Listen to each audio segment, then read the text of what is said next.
एक ही minute.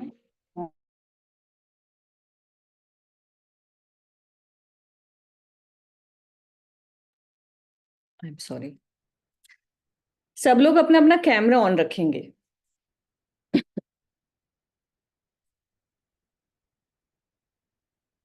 Renuka ji is someone new, I guess. Renuka ji, can you introduce yourself?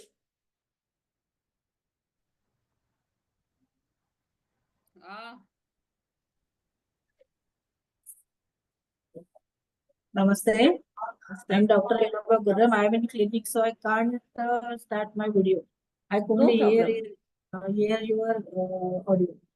No problem. I thought you are new, so we would love to know you from where you are and what kind of doctor you are. I'm from Solapur.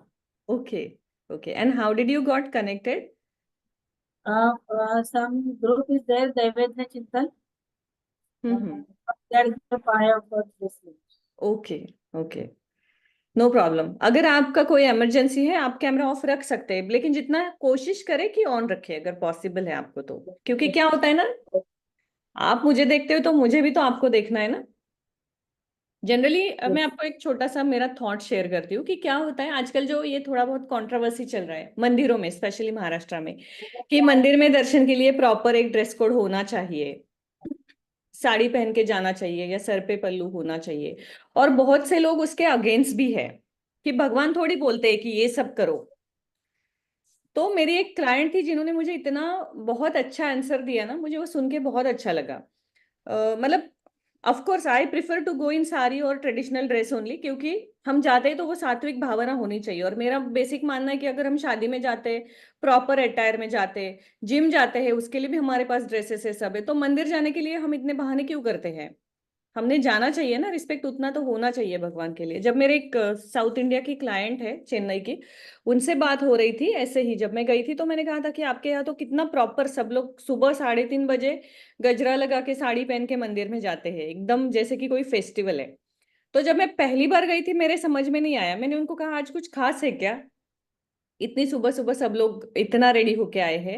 And then she was like कि नहीं आज कुछ खास नहीं है, हमारे यहाँ मंदिर में रोज ऐसे ही जाते हैं, आप सुबह 3 बजे भी जाओ तो इतना ही रेडी होके जाओगे और अच्छे से जाओगे। एंड शी सडनली सेड कि हम क्यों जाते हैं भगवान के पास कि उनसे कुछ मांगे, उनको देखे, उनको देख के मन प्रसन्न होता है। तो भगवान भी तो हमें देख रहे हैं, उन्हें भी तो हमें देख के अच्छा लगना चाहिए। हम ऐसे ही कुछ भी पहन के जाएंगे तो क्या भगवान जी को पसंद आएगा?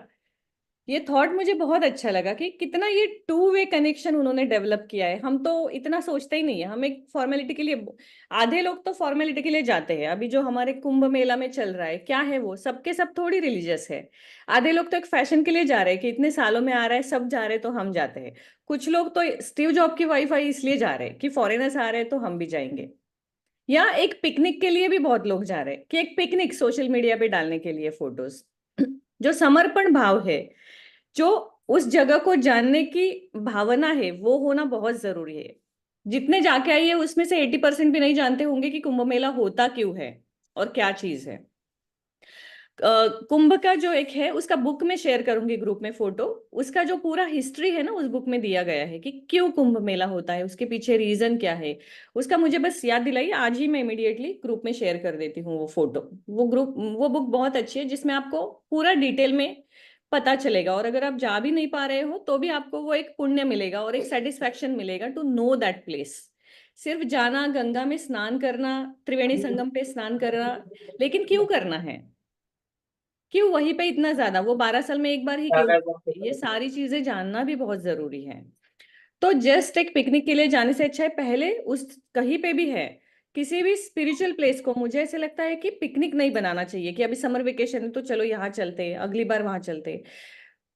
Before even planning that place, जैसे ही हमें पता चलता है कि वो जगह कौन सी है, थोड़ी उसकी हिस्ट्री देखनी चाहिए, वहां पे जो स्पिरिचुअल एक्टिविटीज है उनकी हिस्ट्री देखनी चाहिए, ताकि हम वैसे प्रिपेयर होके जा सके। जो चीजें वहां जरूरी है वो लेके जा सके, जो मंत्र वहां चैंट होने चाहिए वो हम थोड़े से यूट्यूब पे सीख के वहां जाके कर सके।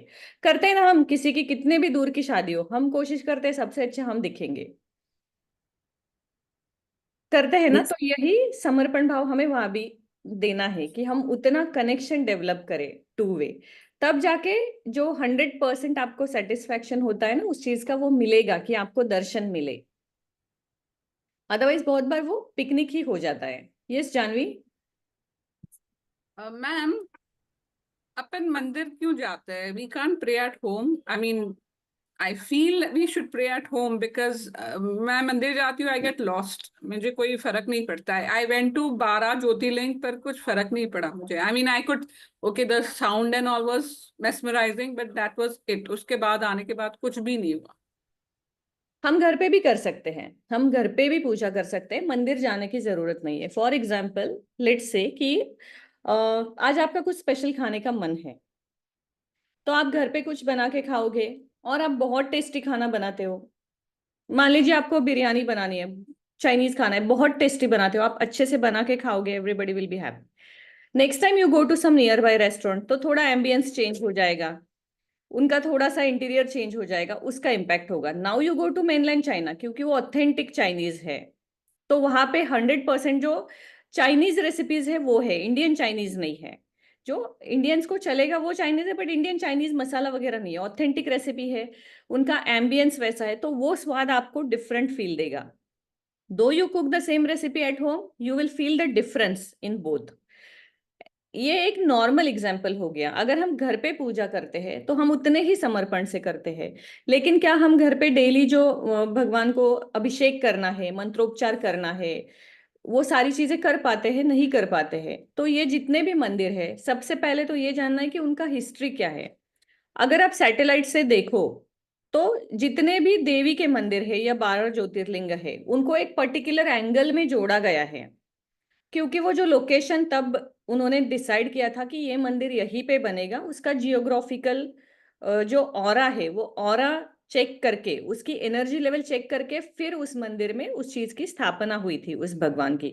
तो वहां जाने के बाद वहां का जो ऑरा है उसका बेनिफिट अलग होता है, जो हमें शायद घर पे सेम मंत्र बोल के नहीं मिल सकता है। दूसरी चीज है, ये जितने भी मंदिर है, आप देखोगे आपको 10 सेकंड भी मुश्किल से दर्शन मिलता है, क्योंकि इतना पुश करते हैं आपको, बहुत आगे पुश करते हैं। लेकिन ये जो लोकेशंस है ना, इनके मंदिर के सराउंडिंग में भी अगर आप रुकोगे तो जो वाइब्रेशन है, वो वाइब्रेशंस आप एब्जॉर्ब करते हो बॉडी में। तो वो वाइब्रेशन लेना जरूरी है। इसका कारण क्या है कि वहां पे जो डे एंड नाइट मंत्रोपचार होता है, ब्राह्म मुहूर्त में जो पूजा होती है, उसके डेली वाइब्रेशंस जो है वो रिचार्ज, री एनर्जाइज होते हैं, जिसका लाभ हमें वहां पे मिलता है। इसलिए अगर हमें रेगुलर भी पॉसिबल नहीं है ना, तो भी जब जब पॉसिबल है तब तब मंदिर जाना चाहिए। तो हमने जो श्री यंत्र की साधना की थी, उसके बारे में किसी ने कोई सवाल पूछा था, आई गेस दवे या कुछ नाम था, मुझे लगता है। वो नहीं है, किसी और को कोई क्वेश्चन है उसके बारे में? वो पंचमी के दिन हम उसको कंटिन्यू करेंगे, तब तक आपको कुमकुम वैसे ही रखना है। मैम लास्ट वीक मैं एब्सेंट थी। हम्म।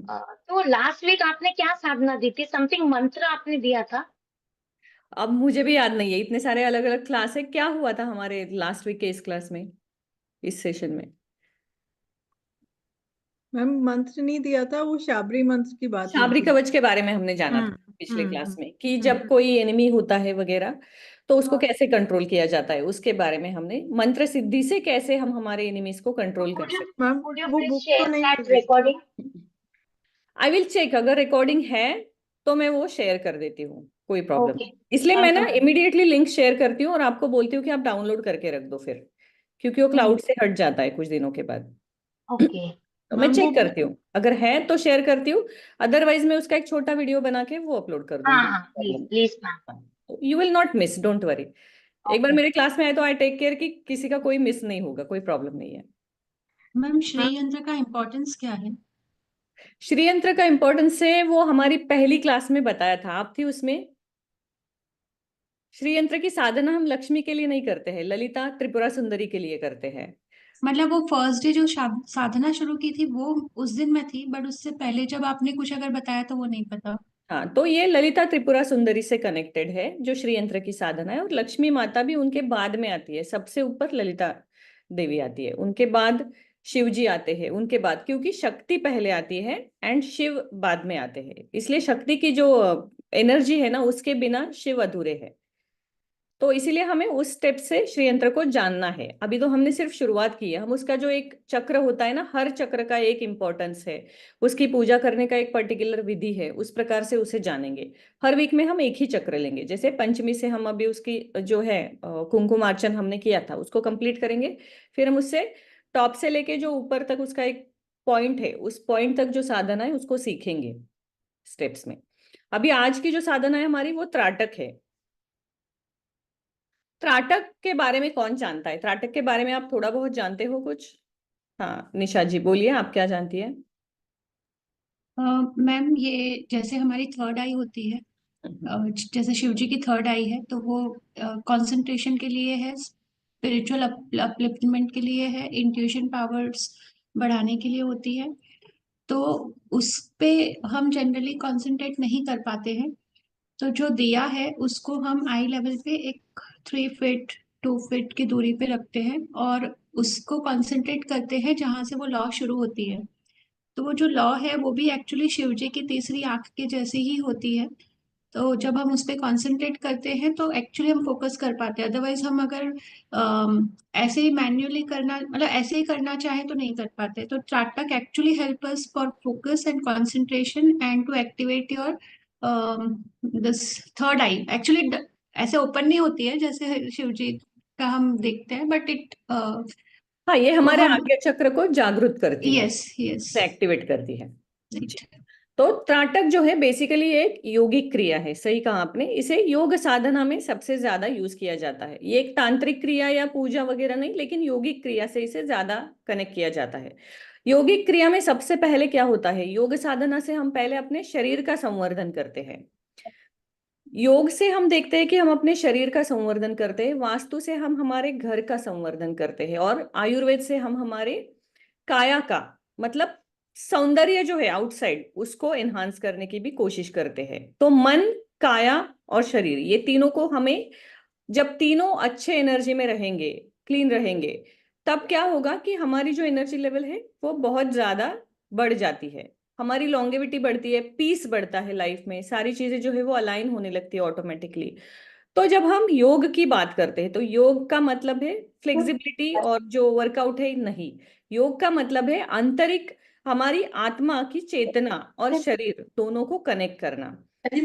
आंखों से सबसे ज्यादा हम कनेक्ट करते हैं। Okay, mute.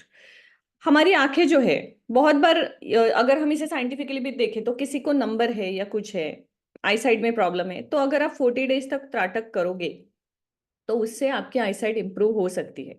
अगर ज्यादा ही मंत्र है, नंबर है, तो उसका एक पर्टिकुलर मंत्र भी है जो मैंने बीच में ग्रुप में शेयर किया था, मैं फिर से करूंगी। वो आप संडे से स्टार्ट कर सकते हैं और 40 डेज तक उसका लाभ उठा सकते हैं। तो वो आप बस वो मंत्र जब आप करोगे ना, तो आपको मॉर्निंग में सूर्योदय के पहले 20 मिनट्स में ही करना है, सूर्य को देख के। त्राटक ये चीज ऐसी है कि आप सूर्य के ऊपर जब त्राटक नहीं कर पाते हो, आप अपना समय नहीं दे पाते हो सुबह का, या आपको एक्सेस नहीं है सूरज का, उस टाइम पे आप दिए के ऊपर त्राटक कर सकते हो। और जितने भी योगी थे हमने देखा था, तो वो कहीं गुफाओं में कहीं छुप के रहते थे, जंगल में रहते थे, वो ज्यादा बाहर नहीं आते थे, इसलिए वो दिया दिया जो है, स्पेशली घी का दिया अगर हम यूज करेंगे। काजल बनाने का प्रोसेस तो आपको ऑलमोस्ट पता होगा कि घी के ऊपर काजल बनाते हैं हम उसका निकाल के, क्योंकि घी का जो है ना वो बहुत ज्यादा बेनिफिट हमारे लाइफ में है। दूसरी एक चीज घी के साथ हम करते हैं, आपको ये पता है पैरों को कांसे के बाउल से मसाज किया जाता है, उसमें भी घी यूज होता है। जब भी आई साइड से प्रॉब्लम है तो आप पैरों से, कोई भी चीज आप पैरों से शुरू करोगे ना, तो आपकी ऊपर की बॉडी हील होने लगती है, क्योंकि एनर्जी का फ्लो हमेशा नीचे से ऊपर की तरफ हील होते जाता है। इसलिए वो भी आप हर सैटरडे को कर सकते हैं, अपने पैरों को मसाज। आप तिल का तेल भी ले सकते हैं, घी भी ले सकते हैं, और उससे आप रब कर सकते हैं। घी का जो काजल बनता है उसे आंखों में लगा सकते हैं, क्योंकि उससे आंखों की रोशनी, इसलिए बच्चों को पहले काजल बहुत ज्यादा लगाया जाता था, लेकिन वो घर पे बनता था, उसमें केमिकल नहीं होता था। तो इसीलिए जब हम घी का दिया लगाएंगे और उसके ऊपर त्राटक करेंगे, तो जैसे उन्होंने कहा निशा जी ने, आई लेवल पे हमें दिया रखना है। जैसे हमारी स्ट्रेट नजर जाएगी उस लेवल पे हमें दिया रखना है। तो 1 से 1.5 फीट की ऊंचाई पे, 1.5 फीट से ज्यादा डिस्टेंस होना चाहिए आंखों में और दिए में, और उसको एक टक आपको कॉन्सेंट्रेटली देखना है। उससे देखने से क्या होगा कि उसकी जो लौ है, वो उसका कलर है, वो जिस प्रकार से घूम रही है, वो एक तो आप उस पर कॉन्सेंट्रेट करोगे तो आपका आज्ञा चक्र जो है वो धीरे धीरे एक्टिवेट होने लगता है, कॉन्सेंट्रेशन सुधरता है, आई साइट सुधरता है, आपकी इंट्यूशन